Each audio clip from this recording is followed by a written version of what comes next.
gue pengen bahas dulu bro, untuk banyak teman-teman yang mungkin lupa gitu, kenapa kita got in crypto in the first place. Ini berawal kan sebenarnya mulai di crypto tuh dari Benar. uang 30 juta gitu. Ya, Tapi kenapa dia akhirnya mulai ke crypto? Karena dengan uang 30 juta itu, untuk bisa mengubah jadi besar, ya harus cari aset yang paling beresiko pasti. benar. Karena ibaratnya udah nothing tulus juga, gitu kan. Toh uang minjem bini juga. Tapi Benar. gimana itu? Apa aja yang lu pelajari kira-kira? Kalau gua mungkin tanya sekitar 3 lah. Ya. Tipsnya untuk teman-teman yang baru mulai. Lu kan berhasil ngubah dari 30 juta sampai sekarang Ya. mungkin ratusan miliar. Itu apa sih kira-kira yang lu pelajari itu apa aja dan Oke. tipsnya apa aja? Pertama ya harus punya conviction. Dalam artian kalau kita nggak punya conviction itu terhadap dua hal. Ya. Satu terhadap diri kita sendiri. Kalau kita nggak yakin terhadap, karena trading, investing di market itu kan merupakan suatu profesi. Dalam artian orang di sini harus stay committed dalam waktu yang lama. Kalau mereka itu udah kehilangan fokus ya di tengah-tengah, saya rasa mereka itu nggak akan pernah bisa ya berkembang atau bahkan bertahan aja nggak bisa. Kedua ya committed dengan aset.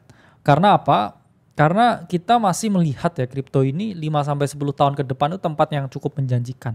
Adanya ya mispricing antara kripto dengan valuasi aslinya itu yang membuat kita cukup bullish ya. Karena kripto yang 4 triliun market cap semua ya ekosistemnya dibandingkan itu hanya nilai beberapa saham saja di US. Itu berarti kita berada dalam industri yang tepat dan memang ya ini masa depan uang. Ya. Conviction itu nomor satu.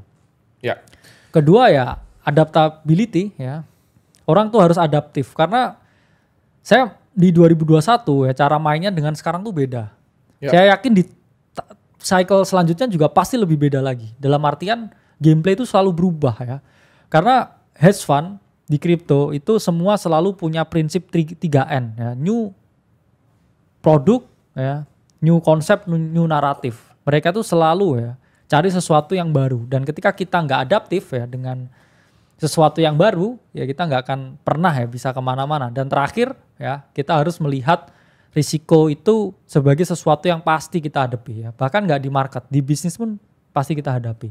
Sama juga ya seperti yang saya lakukan ya. Bahkan di tahap orang portonya berapapun itu pasti akan memiliki yang namanya rasa takut ya ketika dia merisikokan. Waktu sama awal-awal ya ketika trimming Bitcoin dan beli gold, saya juga takut juga apakah saya mengambil langkah yang salah ya. Sama juga kan kalau itu salah Bitcoin ke 200.000 terus gold turun saya bisa gantung diri itu ya. Cuman kan akhirnya enggak. Akhirnya Bitcoin enggak kemana-mana, gold yang naik jadi masih perform ya. Jadi keputusan yang berani ya kayak apapun ya harus didasari ya manajemen risiko yang tepat. Karena saya juga nggak all in ke gold ya, nggak all in ke Bitcoin. Jadi 30% dan 30% dan 30%. Jadi ya allocation matters ya itu gini, portfolio sizing ya, itu teman-teman gunakan ya ketika teman-teman mau membatasi yang namanya risiko dari kepastian. Karena ketidakpastian itu selalu ada ya di market. Ya, jadi jawabannya pertama, kalian harus punya conviction ya. Yes. Kalian harus punya conviction dan juga komitmen. Jadi Benar. kripto itu kita berdua percaya secara directional ini masih jauh sekali, ya ini 10 tahun ke depan. Dan buktinya kalian teman-teman bisa lihat di depan mata ya sekarang ya. Ya. Ada 3 perusahaan private paling besar yang ada di dunia. Dan itu kan industri yang gue udah ngomong dari tahun 2022, 2023. Gue udah gadang-gadang ada 5 industri yang akan mengubah dunia. Satu itu artificial intelligence, 2 itu adalah cryptocurrency dan blockchain. Jadi ini akan gantiin uang. Yang pertama akan gantiin kepintaran, yang ketiga energi, 4 biotech dan 5 space. 3 ini sekarang yang paling besar bro, 500-an billion.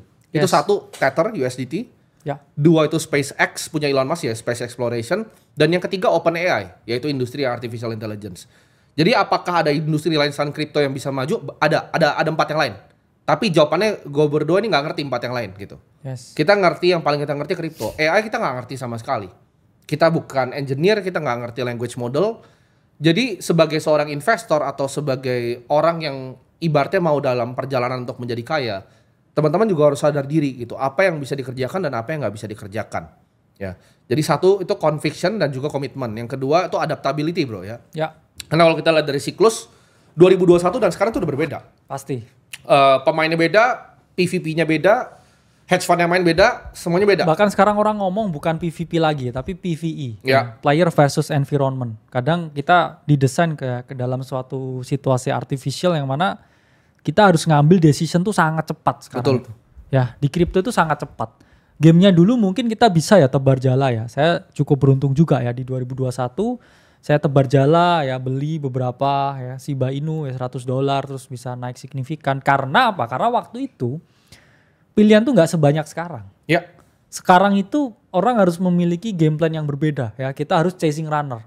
Jadi apa yang udah breakout, ya, volume gede, hype gede, memang relatif kurang ideal. Tapi kita harus kayak positioning di sana dengan bet yang pas ya.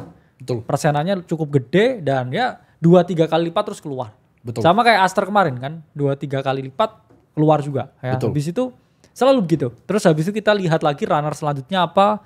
Dia udah naik beberapa, ya kita sizing in di sana terus keluar. Jadi gamenya memang favorable ya buat orang yang punya, saya ngomong, intelektual dan intuisi di market.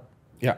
Dan yang ketiga itu untuk manajemen resiko ya. Untuk teman-teman bisa menimbang, tadi yang gue bilang, semua aset itu ada masa volatilnya. Itu nggak kita ngomongin cuma di kripto. Semua aset yang ada di muka bumi ini pasti ada naiknya, ada yang turunannya. Nggak ada yang bisa aset selamanya naik gitu. Kalau ada satu aset yang selamanya naik ya semua orang jadi kaya. Jawabannya kenapa orang banyak yang berharap, oh kalau waktu itu gue 2016 beli Bitcoin pasti udah kaya. Jawabannya enggak, lu pasti jual. Lu pasti nggak kuat kena drawdown-nya. Jadi itulah pentingnya untuk kita tahu resiko yang kita ambil. Jadi uang yang ditaruh ke kripto ini uang apa? Ini uang yang lu siap turun 70-80%. Yes. Gitu. Ketika lu punya uang 1 miliar nih, ada 100 juta nih, lu siap nih turun 70-80%, itu lu masukin kripto. Ya. Jangan lu punya 1 miliar semuanya lu masukin gitu. Tapi lu gak siap turun 70%. Terus ketika hidup di cuma jalan gitu ya. Iya. Ketika cuma 300 juta, aduh pusing gitu kan, nyangkut. Jangan begitu. Konsepnya nggak begitu. Sama, lu mau di investasi yang lain juga sama. Ya, ketika lu mau mulai ke perjalanan ini, make sure itu adalah uang yang lu siap untuk ngelihat drawdown-nya 70-80%. Nah, kita di sini juga ngerasa kita pengen dorong ya bro ya, apa adopsi kripto di Indonesia. Kemarin juga partner kita ya ada ngobrol juga di Komisi 11 di DPR untuk undang-undang P2SK. Jadi kita akan dorong terus adopsi kripto di Indonesia. Kita juga pelaku di industri.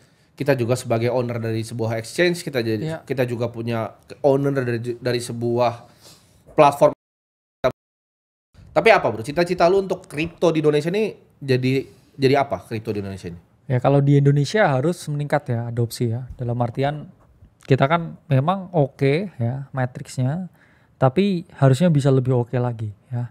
Kita ngomong negara-negara lain seperti di Korea, yaitu adopsinya kayaknya jauh lebih sip ya. Dalam artian kita harus paham juga ya. Kita udah did pretty well, cuman masih bisa better ya. Jadi lebih banyak orang yang bertransaksi, lebih banyak orang yang berinvestasi ya. Karena baru berapa puluh juta ya, 29 ya kayaknya. Ya. Juta ya. Dari 28,5 tapi itu kayaknya dari kemarin ya. Harusnya masih ya bisa double lah ya. Ya. Bisa 20-an% warga harusnya bisa tahu kripto. Wah tapi luar biasa itu kalau misalnya 20% dari warga Indonesia bisa tahu kripto, kita bisa jadi global hub nih nanti ya. Benar, karena size-nya kan gede orang. Jadi kita berharap ya adopsi kripto tuh terus berkembang karena kita ternyata adopsinya kalah sama beberapa negara bro ya. Kemarin kita ada di reportnya yang di Akademi Kripto. Kita banyak kalah sama negara-negara lain adopsinya. Misalnya di Vietnam tuh lagi cepat sekali, Thailand juga lagi cepat sekali adopsinya. Kita bisa lihat di Brazil tuh lagi cepat sekali. Kita harap banyak yang lebih melek dan banyak yang mulai mengerti tentang asetnya, nggak melihat ini sebagai cuman aset spekulasi, tapi ini adalah sebuah aset yang bisa kalian pelajari dalam jangka waktu yang panjang ya teman-teman ya. Dan ini teman-teman buat yang masih bingung kan banyak yang mau belajar bro. Kita itu ada bukunya ya, jadi di Gramedia. Itu sebenarnya udah habis kemarin. Jadi per tanggal 1 nanti kita akan restock. Bahkan nih teman-teman ada yang nanya bro ke gue kemarin, oh nggak punya duit bahkan buat beli buku, gimana caranya? Lu datang ke Gramedia, ini cara gue nih dulu nih. Itu kan udah ada yang dibuka tuh. Dulu kadang gue pas kecil datang ke situ baca aja buku situ, ya. Taktiknya gitu tuh. Jadi kalau kalian sampai nggak punya uang pun masih kita fasilitasi untuk belajar, ya kan? Ini kalau punya kuota. Kalau nggak punya kuota, lu datang ke Gramedia, ya lu buka buku kita. Benar, udah banyak yang dibuka. Gitu. Udah banyak yang dibuka biasa di sana gitu, biar lihat-lihat dulu gitu. Benar. Tapi jangan dibawa pulang, bukunya nyolong gitu. Jadi bisa baca di Gramedia, nanti kita tanggal 1 kita restock. Dan ya, kita harap itu bisa jadi manfaat ya. Dan kalau teman-teman suka bukunya, mungkin kita tulis buku-buku selanjutnya ya. Ini ya bundle package ya bro. Masih 67% ya. Betul. Off buat teman-teman ya. Langsung di Tokopedia atau di Shopee. Ya itu tadi ya caranya ya, kalau nggak punya duit ya Nggak punya baca duit, dulu. ke Gramedia Bener. buka tuh. Jadi Di kita robek dulu juga nggak apa-apa plastiknya. Betul. Tapi jangan semua. jangan semua plastiknya. Bener. Ntar semua dirobek ya, ketahuan CCTV diringkus nanti. Diringkus nanti. Jangan dibawa pulang gitu. Kalau udah Satu dibaca dua jangan. nggak apa-apa lah ya. Iya, 1-2 jangan gitu. Nah, ini teman-teman mungkin banyak yang nanya bro kemarin. Yes. Kan kripto ini aset yang beresiko.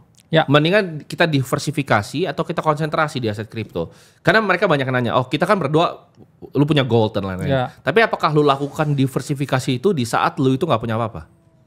Kalau waktu nggak punya apa-apa enggak ya. Saya cukup terkonsentrasi. Bahkan juga kalau teman-teman lihat ya di video yang saya jelaskan ya, yang tadi mengubah 37 juta ya, 30 juta menjadi 7 miliar. Nah, itu kan saya jelaskan ya di dalam, ada ya di sini. Ya. Di YouTube-nya ya, Akademi Kripto. Nanti teman-teman bisa lihat langsung ya di sana. Itu saya awalnya terkonsentrasi. Awalnya saya tuh mau main menyebar ya, tapi karena waktu itu gak maksimal, jadinya saya juga lebih perdalam lagi sizing yang tepat ke beberapa play hingga akhirnya berhasil. Plus juga ya itu Pak Oscar kemarin mau nulis buku bro, kayaknya Bro Tim itu juga ditulis juga. Yang 100 tokoh itu ya. 100 tokoh ya. Itu kayak beliau izin kemarin ini ada yang ini nggak ceritanya ya, jadi sesuai ya cerita yang ditulis dengan yang saya sampaikan di Google ya itu sama.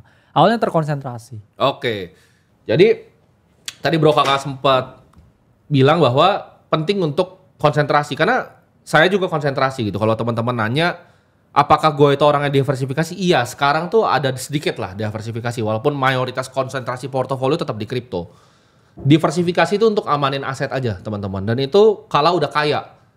Tapi jawabannya kalau lu belum kaya, lu belum punya uang yang banyak, lu harus konsentrasi di aset yang tadi Bro Kakak bilang. Harus punya komitmen dan juga conviction, harus fokus bro. Yes. Karena kalau misalnya kita ngomongin mau beli S&P itu cuma naik 10% tahun ke tahun. Iya kan? 10% tahun ke tahun uang lu 10 juta itu cuma jadi 1 juta dalam waktu setahun. Ya. Itu pakai buat makan warteg pun seminggu sekali nggak cukup gitu bro. Ya. Uangnya nggak cukup. Keuntungan 1 juta tuh nggak bisa pakai makan warteg seminggu sekali. Jadi jawabannya ketika lu punya uang 10 juta, lu harus pikir gimana caranya ini bisa berkali lipat. Entah dari lu tingkatin skill atau lu ambil resiko. Karena hidup ini tentang resiko. 7. Untuk lu bisa jadi kaya cuma 2 resiko yang lu bisa ambil. Antara beli aset yang naiknya cepet atau lu berbisnis. Tapi bisnis ini resikonya pasti lebih tinggi dibanding yang ini.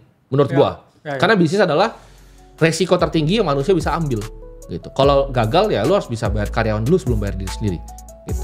Jadi menurut gua nggak semua orang bisa jadi pebisnis, tapi semua orang tuh layak untuk menjadi investor.